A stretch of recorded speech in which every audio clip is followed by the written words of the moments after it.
I notice it the moment I step through my parents' front door something's off. The air feels charged, like the stillness before a thunderstorm. Mom's smile stretches too wide as she takes my coat. Dad's handshake is a touch too firm.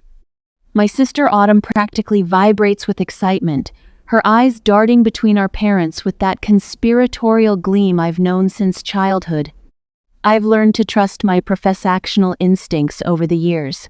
Earlier this week, Dad's unusually probing questions about my clinic's quarterly profits had set off a silent alarm in my mind. "Sierra, honey, so glad you made it." Mom guides me toward the dining room where Sunday dinner awaits, her hand pressing against my back with unusual insistence. The table looks perfect, of course. Mom's best Lenox bone china, the crystal glasses that only appear for special occasions, and a centerpiece of white hydrangeas and silver dollar eucalyptus. Whatever this is, they've planned it carefully. I take my usual seat across from Autumn, whose smile is no longer the mischievous grin of a child with a whoopee cushion. Instead, she looks at me with a soft, curated sympathy that makes my skin crawl. Dad carves the herb-crusted prime rib with practiced precision while Mom distributes garlic chive smashed Yukon Golds, charred broccolini, and those sourdough brioche rolls I've loved since childhood. That's when I spotted a manila folder tucked beside Dad's plate, its corner peeking out from under his napkin. My stomach tightens. "How's the clinic?" Mom asks, her voice artificially bright. "Still working those crazy hours?" "Business is good." I keep my answer simple, watching Dad's eyes flicker toward the folder. "We've increased our patient load by 20% this quarter." Autumn reaches across the table, squeezing my hand with a warmth that feels almost real. Sigh, "You look exhausted. All those clinical hours are draining the life out of you. You've built this amazing thing, but it's so technical. It needs a soul. Someone needs to handle the noise so you can just breathe again." The pieces click together in my mind, a puzzle I wish I couldn't solve. Dad clears his throat, setting down his fork with a deliberate clink against the fine porcelain. "Sierra, we've been thinking about the future of your clinic." I freeze mid-bite, the food turning to sawdust in my mouth. Mom jumps in smoothly, as if they've rehearsed this. "Family businesses need family management, dear. Your father and I have been discussing how to keep healing hands in the family long-term." "It's not a family business," I say carefully. "I built it myself." "With our support," Dad counters, reaching for the folder. "And now Autumn has an excellent proposal that will benefit everyone." My sister straightens in her chair, preening with a helpful air. "I've worked up a business plan to become your practice manager. I'd handle all the boring paperwork while you focus on patients. I'm only asking for a 25% profit share, which is truly reasonable considering the rhythm and vibrancy I'll bring to that quiet office." My heartbeat pounds in my ears. This isn't a casual Sunday dinner, it's an ambush wrapped in sisterly concern. Memories flood back unbidden. Double shifts at the hospital cafeteria during physical therapy school, sending money home to help Autumn through her freshman year of college, while I ate ramen in a studio apartment with furniture rescued from curbsides. Midnight study sessions after 1 4-hour clinical rotations. The $187,000 LAR in student loans that still drain my checking account each month. "I already have a clinic manager," I say, surprised by the steadiness in my voice. Mom waves her hand dismissively. "But Autumn is the real people person. Autumn was the heart that made people actually want to stay. She's the one with the Bennett charm, Sierra." I remember. Just like I remember Dad dismissing my academic honors at graduation, "Book smarts don't build practices, Sierra," while photographing Autumn in my cap and gown because she looked more the part. I remember Autumn's temporary help at the front desk last summer that resulted in unauthorized discounts to her friends. The weeks I spent apologizing to patients after her scheduling mix-ups left some waiting 3 hours and others turned away entirely. "May I see what you've prepared?" I ask, nodding toward the folder. Dad slides it across the table with a satisfied smile. "It's already been drawn up by my attorney. It just needs your signature." "I can start tomorrow." Autumn claps her hands together. I already have ideas for redecorating your office to make it less clinical. I take a deliberate sip of water, the cool liquid doing nothing to ease the tightening in my chest. I set the glass down, centering it precisely on the coaster. Then, with slow, measured movements, I push back from the table. "I'll be right back," I say, my voice flat and unreadable. I don't wait for a response. I walk out the back door, the evening air hitting me with a sharp, refreshing chill. My car sits in the driveway, a dark silhouette against the manicured lawn. I retrieve the portfolio from the passenger seat, the heavy, familiar weight of my professional life, and head back inside. The dining room still smells of roasted garlic and seasoned butter, a scent that usually spells home. But as I step back into the light, the aroma feels cloying, almost suffocating. My appetite is gone, replaced by a cold, sharpening focus. I slide back into my seat, the work tote settled on my lap. "I'd intended to bring a vintage Cabernet tonight," I say. My voice has taken on a rhythmic, boardroom calm. But as it turns out, I think I brought something else instead. My father's confident smile begins to fray at the edges. The room goes brittle as I reach into the bag and withdraw my leather portfolio. I let the light catch the grain of the hide, the supple, expensive saddleback leather I'd splurged on the moment the Denver sports medicine contract was finalized. It's more than just a folder. It's a silent, tactile reminder of every success I've carved out for myself without a single hand from them. I lay it on the table between us. The click of the brass clasp is the only sound in the room, sharp as a closing door. I signed a management services agreement with Colorado Healthcare Partners. I tap the top page where their corporate logo sprawls across the letterhead. They're managing all administrative aspects of Healing Hands going forward. Dad reaches for the papers, his brow furrowed. "You can't make decisions like this without consulting family." "Actually, I can." I slide another document toward him. "I've highlighted section 4.3 for your convenience. No family members may be employed in management positions without unanimous board approval. The board consists of myself and 2 partners from CHP. Autumn's face flushes crimson. "You did this on purpose." "I made a business decision. I maintain eye contact with my sister, refusing to look away first, one based on previous experience. My partners and I have performed a deep dive audit of last summer's operations, and the findings were non-negotiable." Mom reaches across the table, her fingers stopping just short of touching mine. "Sierra, honey, everyone makes mistakes when they're learning." These weren't learning mistakes. I stand slowly, finding unexpected power in towering over my seated family. These were careless choices made by someone who thought rules didn't apply to her. I have a responsibility to my staff and my patients to ensure that never happens again. The stunned silence feels like vindication. Their expressions shift from entitled certainty to uncomfortable shock. "While I covered your healthcare needs, I was eating ramen noodles to make my student loan payments. I worked double shifts at the hospital cafeteria to help fund Autumn's freshman year when you said you couldn't afford both our educations simultaneously." I lock eyes with my father. "I slept on treatment tables when I couldn't afford both rent and malpractice insurance." My staff witnessed Autumn's summer of chaos, staying late to fix her mistakes while she posted social media photos from rooftop happy hours. They know the truth behind the Bennett family dynamics. "My mentor warned me years ago that family and business mix like oil and water," I say, remembering Dr. Sterling's concerned expression when she caught me crying in the supply closet after my family missed my clinic's grand opening. I should have listened sooner. I gather my documents with deliberate precision, sliding them back into my portfolio, in the exact order they'll be needed if this conversation escalates further. The methodical movement calms me, just like when I organize treatment supplies before a difficult patient session. "We can negotiate." Dad's voice has lost its authoritative edge, replaced by the tone he uses when a business deal starts slipping away, 20% instead of 25%. A trial period. I close my portfolio with a snap. "My clinic isn't your piggy bank, it's my career." Mom's hand flies to her throat, a dramatic gesture she's perfected over years of family conflicts. "I never thought you'd put business before family," she whispers. The statement hangs between us, revealing everything wrong with their perspective. In their minds, my success exists to benefit them. My clinic represents not my achievement, but their opportunity. "I'm not putting business before family," I reply, my voice steadier than I feel inside. I'm putting boundaries before exploitation. The slow rotation of the clock brings the quiet of the night, and as the moonlight filters through my apartment window, the shadows of the past return in sharp, painful focus. I think back to my 12th birthday. It fell on a Tuesday in April, unremarkable except for the math test I aced and the single card propped against my cereal bowl that morning.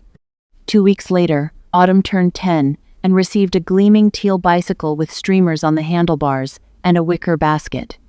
I watched from our front porch as she circled the driveway, our parents clapping with each wobbly lap. "Sierra, take a picture of your sister," Dad called, tossing me his camera. "This is a milestone!" I angled the viewfinder to capture Autumn's beaming face, her hair catching sunlight as Dad steadied the bike seat. Mom waved a handkerchief like she was sending off royalty. "Remember when I got my first bike?" I asked later, helping Mom with dishes, while birthday cake crumbs still dotted the kitchen table. She paused, sponge suspended. "You were a practical child, Sierra. You always wanted books instead." But I hadn't. I'd circled bikes in catalogs for 3 years running. High school graduation brought academic honors, valedictorian, science medal, a full academic scholarship. The auditorium buzzed with proud parents clutching bouquets and cameras. Mine arrived 7 minutes after my speech, slipping into back row seats as I returned to mine. Traffic was terrible. Mom whispered when they found me afterward, empty-handed. "But we're here for Autumn's dance recital tonight. You're coming, right?" The pattern repeated through college. My dean's list certificates arrived by mail at our family home, while I worked double shifts at the hospital cafeteria. The envelopes remained sealed on the kitchen counter for weeks. 4 years after graduation, I was hunched over my laptop at midnight, the clinic dark except for the glow from my office. Loan statements glared from the screen. $187,000 remaining, a monthly bill that made my actual rent look like an afterthought. Meanwhile, I'd just sent $1,200 to Autumn for her latest temporary housing crisis, her 4th job change in 2 years. My own apartment remained furnished with roadside rescues, a coffee table with uneven legs, a sofa that smelled faintly of previous owners no matter how much I cleaned it. The sound of my stomach growling echoed in the empty clinic. The bank manager's voice still rang in my ears from that morning's appointment. "Without a cosigner or additional collateral, Miss Bennett, we simply can't approve this business expansion loan." I'd nodded, politely, tucking the rejection letter beside the others in my bag, not mentioning that my parents had refused to cosign, but had purchased Autumn a new car the previous month because she needs reliable transportation for interviews. The treatment table became my bed that night. I curled onto the paper-covered vinyl, wrapping myself in a patient blanket after 16 hours of back-to-back appointments, followed by insurance paperwork. The cleaning crew found me there at 5 a.m., still clutching spreadsheets. 6 months later, when Healing Hands Physical Therapy finally opened in its own space, no longer just a sublet room my parents stopped by for a fleeting 15 minutes, sandwiched between Autumn's local studio photo shoot and their dinner reservation. "It's nice," Mom said, glancing at her watch. "Like a real clinic." Dad peered at my framed credentials. "Just remember, it's always about the people, not the degrees. Autumn could really help you give this place some life." They left before the small reception began, missing the champagne toast from my 3-person staff and the ribbon-cutting photo for the local business journal. The summer Autumn decided to help out at the front desk became a professional nightmare. Her friends received unauthorized discounts while regular patients found their appointments rescheduled or canceled entirely. Insurance forms piled up unprocessed until late-night hours when I discovered them stuffed into desk drawers. They were so boring. Autumn explained when confronted, flashing that vulnerable look that usually worked. "Besides, they're just old people with Medicare. They don't have anywhere important to be." I was just trying to bring some joy to the waiting room. After she left, I spent weeks making personal calls to every affected patient, rebuilding trust one apology at a time. The turning point came unexpectedly during a meeting with a regional provider representative. The stern-faced woman across my desk had rejected our previous 3 claims submissions. Miss Bennett, your documentation simply doesn't meet our standards for... I slide a folder across the desk, interrupting her practiced rejection. These are revised protocols I developed specifically addressing your guidelines. I've cross-referenced each treatment code with your latest manual. Her eyebrows rose as she flipped through meticulously annotated pages. You did this yourself? Every night for 3 weeks. Her assessment was blunt. Most providers just argue or give up. 3 days later, the insurance company approved our entire claims backlog. Within months, physician referrals increased as word spread about our exceptional documentation and outcomes. The first profitable month arrived after 2 grueling years. I stared at the accounting software late one night, verifying the numbers 3 times before allowing myself to believe them.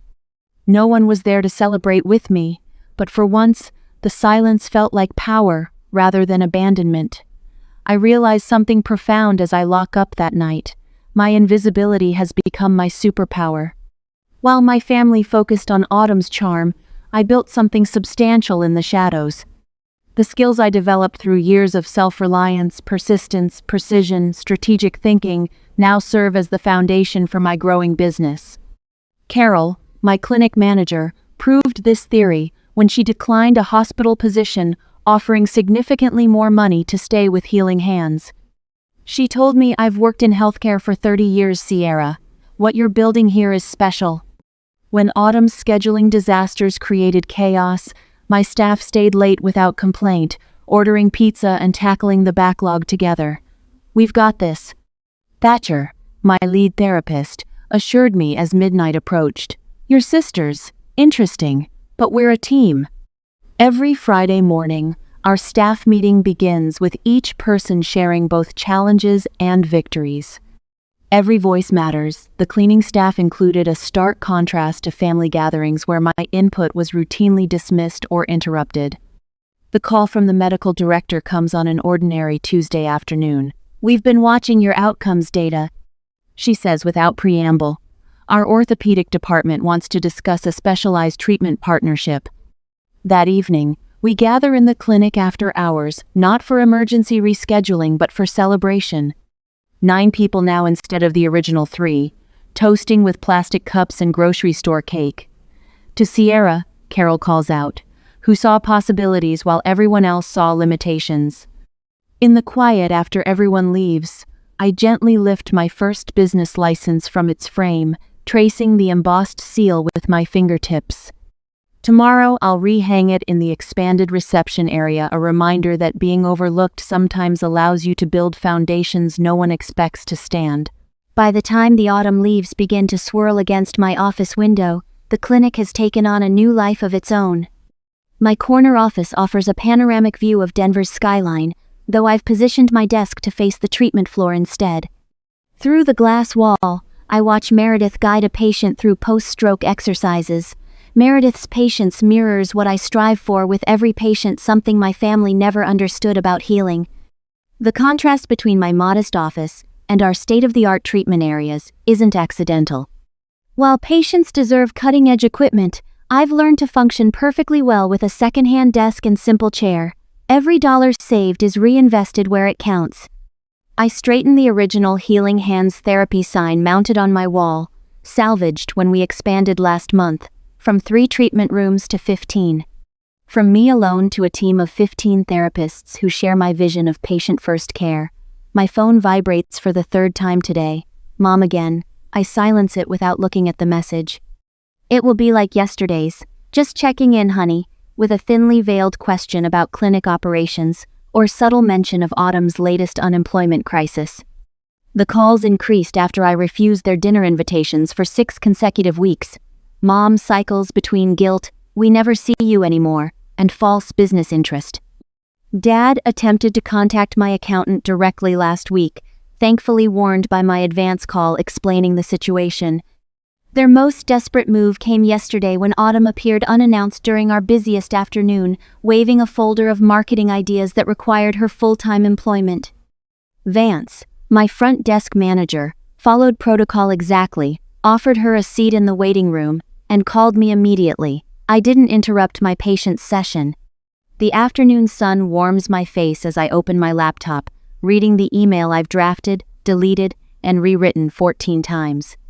It's measured, precise, and absolutely necessary. To my family. As I have already told you, after careful consideration, I'm establishing professional boundaries regarding Healing Hands therapy. The clinic remains closed to family employment or management input. All treatment services will be billed at standard rates. Business discussions are limited to my management team. I remain open to rebuilding our personal relationship separate from my professional life. Sierra. My finger hovers over send as my office door opens. Carol appears with 2 steaming mugs. Thought you might need reinforcements, she says, placing a coffee beside my laptop. I saw the social media post. I raise an eyebrow. Carol slides her phone across my desk. There's my mother's profile, featuring a photo from my clinic's opening day.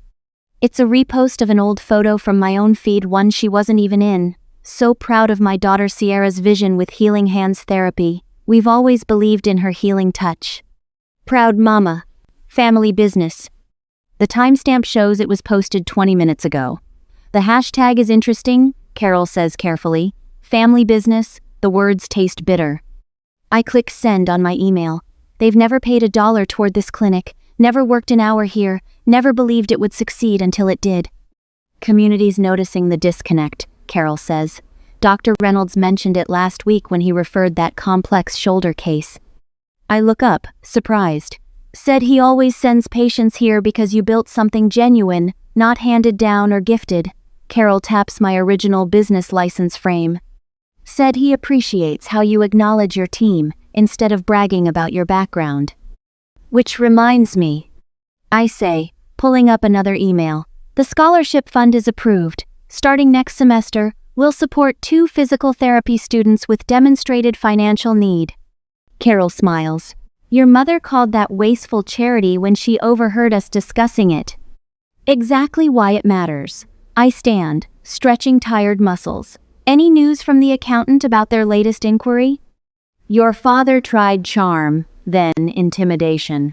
Eventually left when Denise mentioned potential harassment charges. Carol's expression softens. There's something else. She pulls a handwritten note from her pocket. Your mother stopped by during lunch. When I explained you were at the Children's Hospital Clinic, she left this. The envelope bears my name in Mom's perfect cursive. Inside, tear-stained paper, contains desperate pleas about family misunderstandings and missing my daughter. The final line requests a family meeting to heal old wounds at their house. Naturally, on their terms. My phone chimes with a text from Autumn. Miss you, big sis. Can we talk? Just us? I promise I just want to help. Carol watches me process these latest maneuvers. Your father's letter arrived in yesterday's mail too, very formal, suggesting family mediation with his attorney present. I laugh without humor. The tables have turned, their friends are asking questions. Community members are noticing discrepancies between their claims and reality, animality. Through the window, I watch 2 therapists I hired from disadvantaged backgrounds guiding patients with the skill and compassion I'd fostered in our clinic culture. The afternoon sun illuminates our expanded treatment floor. What will you tell them? Carol asks. I place the note in my desk drawer, joining other manipulative family communications I've documented meticulously. When they're ready for a relationship that doesn't involve exploiting my success, I say, I'll listen. Until then, my priority is protecting what I've built. In the waiting room beyond my office, I notice a familiar face, one of Autumn's friends, who received unauthorized discounts last year. Today, she waits patiently, insurance card in hand, respect in her expression where entitlement once lived. The facade is crumbling. 2 weeks later, the morning air carries the scent of fresh coffee and possibility as I arrive at Cornerstone Cafe 20 minutes early. My chosen battlefield neutral territory, with just enough ambient noise for privacy without isolation, I select a corner table with clear sightlines to both entrances and settle into the chair facing the door. Old habits from years of watching for their approval.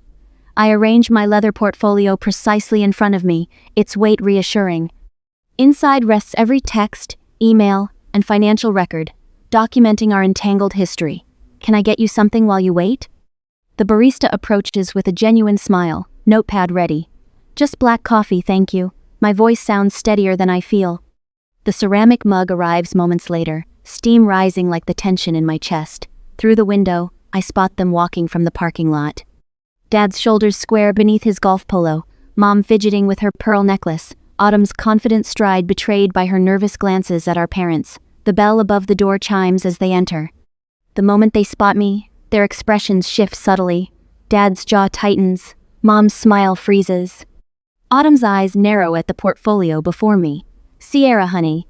Mom reaches to hug me, but I remain seated, forcing her to awkwardly pat my shoulder instead. This is cozy. We would have preferred dinner at home, Dad says, settling into the chair opposite mine. Family matters should be discussed privately. This isn't just a family matter.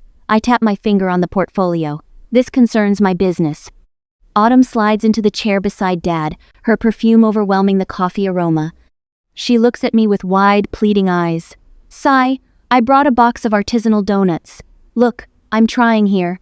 I realized I came on too strong. I just want us to be a team again. A waitress appears, takes their order, and disappears with practiced efficiency. The moment she's gone, Dad leans forward, hands clasped on the table. Blood is thicker than water, Sierra. His voice drops to that authoritative tone he used when I missed curfew at 17. Family stands together, especially in business. Mom reaches across to squeeze my wrist. We've always been proud of you, sweetie. Always. Your father and I tell everyone about our brilliant daughter, the doctor of physical therapy. Autumn adds with surprising accuracy before launching into her rehearsed speech. Speaking of which, I've been thinking about our last conversation. I've drafted a new proposal. A consulting arrangement. 3 days a week. I can handle the social media and corporate outreach while you stay in the back with the patients. It's what I'm good at, see? Let me help you shine. I take a deliberate sip of coffee, letting the bitter warmth fortify me. Before we discuss any proposals, there's something you should know. My new management partners at Colorado Healthcare Partners have a strict, no-conflict policy regarding personnel. The mention of my partners causes all three to stiffen. They've been reviewing our books, I continue, opening the portfolio to show a neatly organized spreadsheet. And they've flagged some significant outstanding liabilities. In order for the board to even entertain a discussion about a new hire, especially one with a history of administrative errors, the clinic's balance sheet must be cleared of all personal debt. It's a prerequisite of our insurance bond. Dad's face flushes. What are you talking about? This is an itemized list of the free treatments and personal loans I've provided to this family over 4 years. Market value, $42,735 for treatments. $16,450 in personal loans to Autumn that were never repaid, totaling $59,185. Dad stares at the number as if it's a foreign language. We don't have $59,185 just sitting around, Sierra, and we shouldn't have to pay for family care. I expected that, I say, my tone as cold and professional as the marble tabletop. And that is exactly why the conversation about Autumn joining the staff is over. My board will not approve the hiring of an individual who owes the company nearly $60,000. It's a basic matter of financial ethics. The debt is a permanent barrier to her employment. The silence stretches between us, punctuated only by the hiss of the espresso machine. I've used their own greed and their own family business logic against them. You've been watching us. Autumn's voice carries a note of betrayal. I've been paying attention. I meet her gaze steadily. I also have screenshots of the Facebook posts mentioning our clinic. My partners were very concerned about potential trademark infringement and unauthorized claims of ownership. Mom's face pales. Sierra, it's just expressions of pride. Is it? I withdraw another document. This is Dr. Reynolds' email asking why Dad contacted him about partnership opportunities for the clinic. Dad's businessman mask slips. You can't possibly expect us to pay that back after all you've what? I cut him off, voice level but firm. After you missed my doctoral hooding ceremony? After you told Dr. Wilson I was playing at businesses until I found a husband? After you dismissed my clinic opening as just another job? I place my palms flat on the table, steadying myself. These are my terms for any future relationship. First, my business decisions are mine alone. No input, no suggestions. Second, any treatments for family will be billed at standard rates. Third, no more describing yourselves as partners or owners. Mom's artificial composure crumbles, tears welling in her eyes. You can't mean this, she whispers. We're family. Family respects boundaries, I answer. Family celebrates achievements, instead of trying to claim them. Dad's face darkens with frustration. This is absurd. We never thought you'd actually succeed on your own. We were trying to help secure your future by giving you Autumn's personality to lean on. The truth slips out so easily. They never believed in me. Autumn's carefully constructed mask falls completely. It's not fair. She hisses.